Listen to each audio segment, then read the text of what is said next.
ABCD!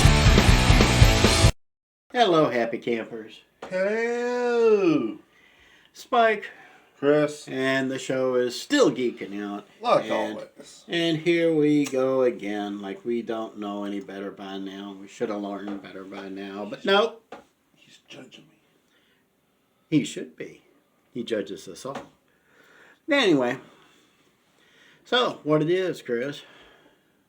What it is? Give us the overnight report. What's going on at the movie theater overnight? Because this one does like to prowl movie theaters in the overnights, eating popcorn off the floor and licking up spilled sodas and stuff. Hey! We're not supposed to be telling everybody. We all have our own kinks. Okay. So how's it going, Chris? Well, actually, Sonic the Hedgehog is wiping up over. So far, going to 67 million. At the box office right now. Oh, that ain't bad. And it is overtaking Morbius, which was not actually a long stretch because Morbius did not do all that great. What a shock, a vampire who didn't age well. Let's see, 26.5 million for Friday, it looks like. Latest weekend numbers. That was for last week. Let's see what. I'm looking at Box Office Mojo right now, and it's just showing from up to Friday for some reason. It doesn't have Saturday's numbers yet. But oh well. Anyway, yeah, it looks like Sonic 2 is doing pretty well, and we actually saw Sonic 2, so we do need to do a review of that. Did you watch the second episode of Moon Knight yet? Yes. Okay. I think I just finished watching it this morning, so we need to do a review of that. You got some news-ish stuff to talk about. And so we got stuff to talk about. So let's begin. I do want to talk about something a little bit later on. I don't know if you've got it in your news stuff or not, about Eric Larson. We actually have some comic book related stuff to talk about, but we'll get to it a little bit later. Let's kick off with our Sonic 2 review. Now, Christopher, as the resident movie geek, you go ahead and you kick us off on Sonic 2, Sonic the Hedgehog 2, and what was it? What was it worth? Is it worth the effort? Go right ahead with your bad self. Because I know you were a fool, I said, for Sonic 1. So I was a fool on Sonic 1, but the reason why was because, one, Jim Carrey. Finally, Jim Carrey was going away from his serious arc and bringing back the, Jim Carrey that we all know and love. So that's why I wanted to watch the movie. But when I sat down and watched the movie, I was surprised about how good this movie actually really was. It wasn't just Jim Carrey, but it was just the humor, the background story of the rings, and how they used it, and all that. Really was just intriguing to me. So yeah, for Sonic 2, I couldn't wait to see. And I want to be honest. I think the only good part about the movie, and honestly, the person that actually stole the movie, and I don't know the characters' names, but the whole wedding scene. The wedding scene and the sister, she actually stole the show to me. She was the humor of the whole movie. All the jokes fell completely flat. Like, there was nothing in it that made me go, ha ha ha ha. It was more like rolling my eyes type of jokes. But it started off really flat to me. Then when it got to the wedding scene, that kind of just like perked up, like, hey, there's humor here. And then it fell flat again. And Jim Carrey, it didn't seem like he was ad-libbing any. It seemed like he was actually just, I don't know. Even Jim Carrey kind of felt flat. But anyway, Sonic, that I just gave you the whole review, pretty much of what I thought. Uh, was it a good movie? I mean, it was fun. It was fun, and that's pretty much all I can say about it. You are such a technical wizard, you are. Well, I mean, I did love Idris Elba as Knuckles. Knuckles the Echidna, yes.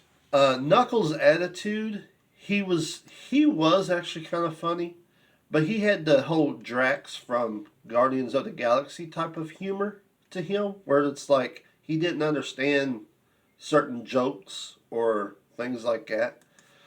So he had that type of mentality. Tails was kind of just there.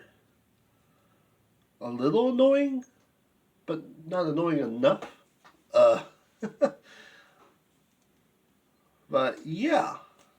And also there was like a plot there that I did not also understand too well. Some about like, oh, you have these infinity stones that if you put them together and make one big gigantic diamond, it gives you powers. And I know that they tried to explain that, but honestly, it kind of was just that I just really didn't care. So, yeah, that's your spin on it. Yeah. Okay. Well, should I worry about telling spoilers or not? I mean, let's be honest. This is not exactly a block. No, you know what? I was going to say this isn't exactly the blockbuster that you want, that people are worried about ruining things for, but this honestly is, I think, after the Batman, this is one of the tent poles heading into summer. Now, usually the summer movie season doesn't start till about Memorial Day. That's about the end of, sometime in May. Yeah. Sonic 2 is a kid's movie. Okay? Yes. You take this, and sure enough, there were plenty of kids when we saw this Saturday afternoon, because we are recording this on Sunday, April 10th, 2022. We saw this on Saturday afternoon, 1:30 at the local theater, the 10th Frame Cinema in Mount Sterling. Make sure you stop by and buy some popcorn from them. They'll love you forever. Anyway, the kids outnumbered adults. Actually, on that showing, probably about 2-1. Yeah, but I want to point out, and I don't know how it was for you, the kids actually remained quiet. There was for the most part, yeah. Toward the end of the movie, there was like one baby that was actually crying, but that one needed shocked. A diaper change. I know that. I know that cry. But this is a kids movie, so if you're looking for fantastic character development or anything like that, you're in the wrong movie. The movie itself. Just, okay, now I've been playing Sonic games since the original Sonic the Hedgehog came out on the Genesis way back in 1991, 2, can't remember which. Either way, I was there for the first one. And I can see little nods here and there. I can see little touches where they're making references back to certain games in the past, right down to the coffee store being named the Mean Bean, which was after the criminally underrated Robotnik puzzle game that came out probably about 93. Yeah, I think it was about 93. It was actually pretty good, but it was one of those little match 3 things that columns would do a lot better. But anyway, there are nice little touches in there, and to be honest, this is a junk food movie. Okay, this is not designed to win friends and influence people. It's designed to entertain, and that's what it does. Now, I understand the first Sonic did a lot better on the character development and wowed everybody because it was one of those. They didn't think it was going to be that good. Nobody thought it would be that good because we were talking about this yesterday. It was like the Lego movie. Yeah. Okay. Nobody expected anything out of the Lego movie. I mean, it's a movie about Legos. How good could it be? And then they knock it out of the park because everybody's low expectations. So when you come back for that second helping, everybody now knows better. Okay? Everybody knows what your A game is, so you're not winning the blockbuster race anymore. Now everybody expects you to pull weight. So that was part of the problem with Sonic 2. And that was part of the problem with Lego Movie 2, for that matter. Although Lego Batman is and shall always be the best movie of all time. Yes. At least the best Batman movie of all time, anyway. So, personally, I like Sonic the Hedgehog. I haven't played any game since Sonic 3, honestly. No, I take that back. I played Sonic Spinball, and I think Sonic Spinball is Sonic 3. So we're talking about, I haven't played this on any PlayStation, Xbox, Nintendo, nothing. I haven't even played Mario and Sonic at the Olympics or anything. So I know nothing about what happened after Knuckles showed up. But, so this wasn't a bad movie. Would I go back and see it again? No. But it was fun. I'm not the huge Jim Carrey mark that you are. And it is nice to see him acting goofy again, because Yes. he's taken himself as a serious actor for so long that everybody basically just gave up on him. They didn't think he could bring the funny anymore. I want to bring something up that is way beyond all of this, but there has been a lot of talk of retirement. Jim Carrey actually made a comment saying that this might be his last movie, that he was thinking about retiring. And there was another actor that came out and said that he was thinking about retiring, and I was just like, has Hollywood gotten to that level to where it's like nobody knows what's going on, that the actors that has been around forever that is kind of just going, you know what, I'm kind of done. I'm just tired of it. Here's part of the problem, and we talked about getting slappy on last week's episode. Hollywood right now is all about messaging. Yeah. Okay? Everything is politics in Hollywood now. Yeah. Everything is about the message. Everything is about diversity and inclusivity and equity. You know, the DIE, die. Gotta get all the GQBLTs in, man. But anyway. And this is the funny part. All the people who pay the bills in this country are getting tired of having to do all the heavy lifting for all the no-goodniks, the hangers-on, the leeches. Yes, I said the leeches, Hollywood. All the little social justice warriors who expect everybody else to do work so that they can be embracing social justice. Okay, I've said before on this show, I've said it before on the Chore of Duty, I've said it all over the place. I've said it on Twitter, on Facebook, and in three different flavors of crackers. I've said this. You cannot run a company with a CEO, a diversity officer, and a janitor. It doesn't work, okay? It does not work. Ask Elon Musk how that worked with Twitter. He was threatening this morning, by the way, to turn Twitter headquarters in San Francisco into a homeless shelter. So, well, why not? Nobody wants to show up and do any work. They all want to sit there and play social justice. So why not just empty it out and at least give the homeless somewhere to go so they won't be taking dumps in public. Sorry, kids, if you're listening for. But anyway. Where in the hell was I? Oh, yeah, it was the Sonic 2 review. On a scale of 1 to 5. Let's do the beloved and I have this little ice cream van that we keep on the kitchen table, and whenever we start talking, we'll start doing laps with the ice cream van when we take turns talking about different things, and then we'll make a note where we started and where we ended. So that way, and the two never meet. So there's no and we usually wind up doing 5 or 6 laps every time we have breakfast together. But anyway, the Sonic 2 review with 1 being not even for free and 5 being watch it Saturday night with the with the one you love. Where would we put Sonic 2? Oh, man. Saturday night. This is full price Saturday night with a date. Is it a matinee? Is this I mean, pay-per-view? Is this DVD? Is this Pluto? Or is it none of the above? This is the confusing thing, because there's not really many good movies to watch right now, and this is kind of just one of those fun, laid-back type of movies that you might have fun at. It is a perfect movie for a date,